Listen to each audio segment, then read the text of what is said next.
Boa noite, família. Estamos no nosso segundo dia de propósito, esse tempo de oração, de jejum. E hoje nós estivemos em 12 horas de jejum. Nós já entregamos o nosso jejum na parte da manhã, finalzinho da parte da manhã, início da parte da tarde.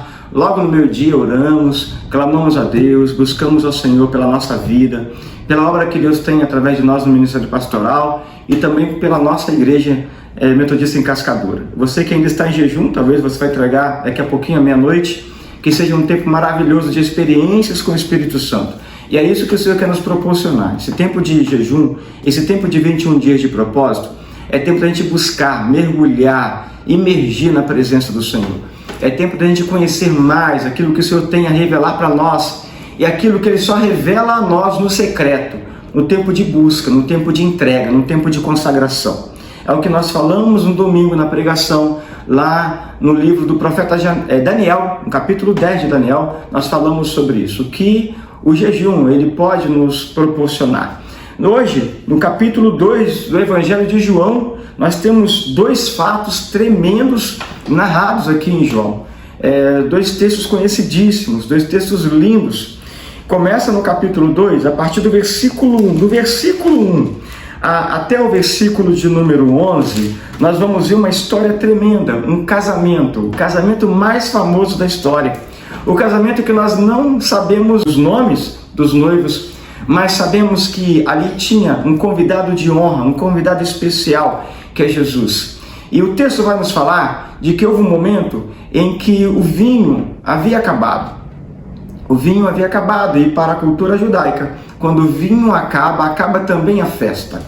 Só que Jesus estava nessa festa. No versículo de número 1, vai dizer assim: 3 dias depois, houve um casamento em Caná da Galileia, e a mãe de Jesus estava ali. Jesus também, no versículo 2, vai estar escrito assim: Jesus também foi convidado com os seus discípulos para o casamento. Olha que tremendo! Imagina essa festa. Jesus e os seus discípulos em um casamento. Com certeza, seria uma festa que daria certo, do início ao fim, com a presença de Jesus. Esse texto nos tipifica de que quando Jesus é convidado, quando Jesus faz parte da nossa vida, da nossa família, da nossa casa, ainda que algumas coisas possam faltar, Jesus está ali para que o milagre possa acontecer. E esse texto vai, segundo a palavra, nos dizer de que é o primeiro milagre realizado por Jesus. No versículo 11 vai estar escrito assim: assim em Caná da Galileia, Jesus deu início a seus sinais. Ele manifestou a sua glória e os seus discípulos creram nele. Ou seja, em uma festa, em um casamento, os sinais começaram a se manifestar. Obviamente que é de acordo com o relato dos textos bíblicos, porque, como nós lemos ontem, em João capítulo 1, Jesus era desde o início. Ele é a palavra, ele estava desde o início. Jesus não veio depois de um acontecimento, Jesus não veio porque alguma coisa faltou da parte de Deus para acontecer. Não, Jesus estava presente desde o início. Mas ele começou a manifestar a sua glória aqui na terra.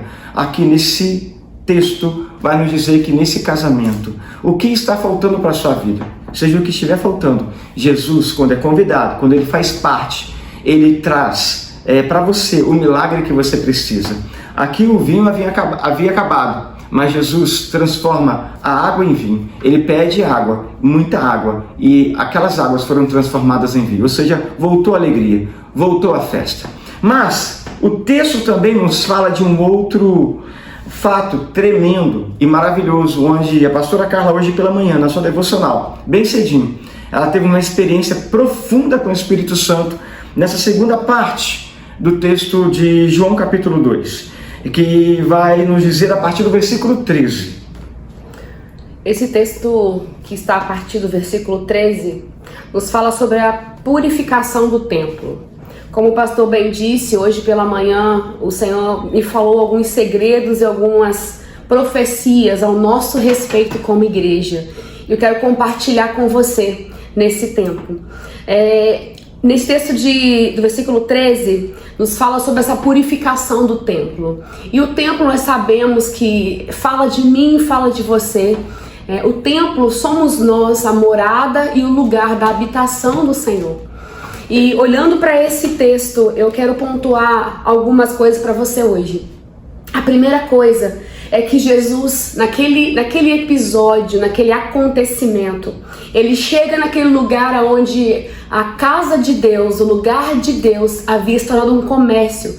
Estavam ali pessoas desrespeitando o templo de Deus, desconsiderando tudo aquilo que representava Deus naquele lugar. E ele chega com uma indignação no seu coração, ele chega com o seu coração indignado com aquilo, ele começa a virar aquelas mesas. E essa é a palavra que hoje pela manhã o Senhor me falou. Que como igreja aqui em Cascadura, Jesus está levantando, está derrubando, está desconstruindo algumas mesas na nossa vida. Mesa fala de relacionamentos, fala de ambientes que frequentamos, fala de comida que comemos, fala de bebidas que bebemos. Mesa fala muito de quem a gente é. E esse tempo, esse propósito de Daniel, do livro de Daniel, estamos vivendo esse tempo em que Jesus está virando algumas mesas na nossa vida. Aleluia. É tempo de purificação do nosso templo, que é a nossa vida. E para isso, será necessário que Jesus comece a virar algumas coisas na nossa vida. Então se prepare para isso. Se prepare para romper alguns relacionamentos, para curar alguns relacionamentos, para você avançar em algumas áreas em que talvez hoje você está aprisionado. O Senhor quer purificar a minha vida e purificar a sua vida. E é hora disso acontecer. E esse texto fala disso, onde Jesus virou as mesas, com essa finalidade. E eu creio que estamos vivendo esse tempo em que o próprio Jesus, ele está selecionando as nossas amizades, nossos ambientes, nossas comidas, bebidas, tudo para que haja purificação no nosso coração, para aquilo que ele vai derramar sobre nós.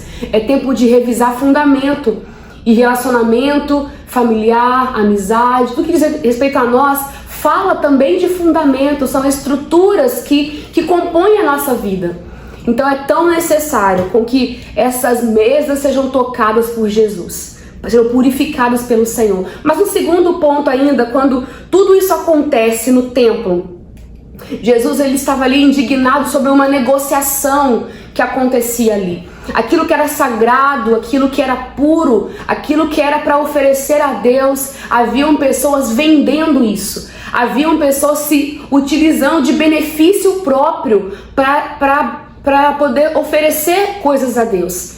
E então eu pude ouvir o Senhor falar claramente comigo sobre a graça de Deus. A graça, ela é um favor que nós não merecemos, mas a graça, ela é gratuita para nós, mas para Jesus, ela custou muito caro. Um preço tão alto que eu e você jamais poderíamos pagar, mas ele foi uma cruz, ele pagou o preço para que hoje pudéssemos usufruir de uma vida regada pela graça de Deus. Não negocie o que é espiritual, não negocie os princípios do reino, não coloque à venda aquilo que é precioso na tua vida, porque você é templo e morada do Aleluia. Espírito Santo. Nós somos a habitação de Deus. Aquilo que eu posso fazer em você, por mais que jejuamos, por mais que nós oramos, por mais que nós dizimamos e ofertamos, nunca será suficiente para pagar o que Jesus fez por nós. Não se use disso, da religiosidade, para se atribuir melhor do que alguém, ou talvez você colocar preço naquilo que você está dando ao Senhor. Não tem como fazer isso. Jesus já pagou todo o preço. O que eu e você fazemos é apenas uma resposta de gratidão por aquilo que nós já recebemos da parte dele. Mas um terceiro ponto eu não posso deixar de falar, meu amor, e é tão importante. É quando Jesus ele libera aqueles animais para o sacrifício. Ali estava um animal muito importante, a pomba. Quando ele vira aquelas mesas, ele começa a colocar aqueles animais em liberdade, ele coloca a pomba em liberdade. E pomba fala do Espírito Santo. Estamos vivendo um tempo do liberar do Espírito Aleluia. sobre a igreja.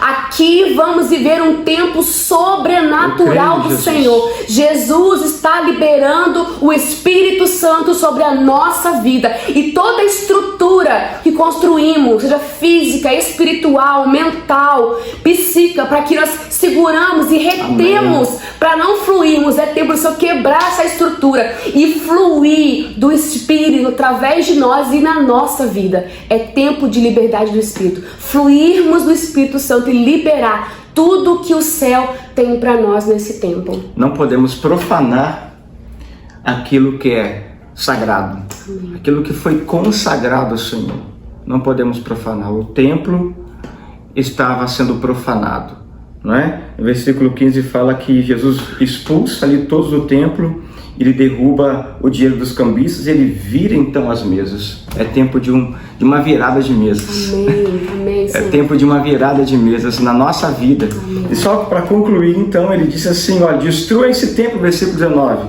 e em 3 dias eu levantarei. E os judeus responderam, esse templo foi edificado em 46 anos e você quer levantá-lo em 3 dias?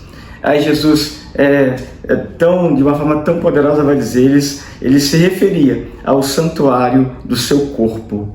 Ou seja, Jesus não está falando desse templo físico, do edifício. Ele está falando desse templo, lugar de habitação dele. Não profane aquilo que é sagrado. Amém? Que o Senhor te abençoe poderosamente. Que esse segundo dia tenha sido maravilhoso na sua vida. Amanhã, o 3º dia do nosso tempo de oração e jejum, num total de 21, vamos entregar todos juntos como igreja no dia 17 de abril e será sobrenatural. Amém. Que o Senhor abençoe poderosamente sua vida. Vamos orar. Amém, Senhor. Obrigada por esse tempo. Amém, Jesus. Queremos declarar, Senhor, no Espírito, que é um tempo de liberdade. Glória a Deus. Através da Tua igreja, Senhor. Senhor, sem tempo de negociação, não é mais hora de negociarmos o Teu reino e as coisas que são sagradas, verdade, Senhor. Jesus. O Senhor pagou o preço, nós temos liberdades para ser tudo que o Senhor nos chamou para ser. Pai, queremos anunciar sobre a nossa igreja, sobre o Teu reino sobre a face da terra. Um tempo de liberar do Espírito de Deus sobre a noiva. Um tempo de derramar, Pai, de algo poderoso e sobrenatural sobre a Tua igreja, Senhor. Assim nós oramos, nós abençoamos, Pai, e lançamos dessa forma profética. Sim, tempo de liberdade no Espírito, em nome de Jesus. Em nome de Jesus. Deus te abençoe poderosamente. Amém. Um final de noite maravilhoso na presença do Senhor. Amém.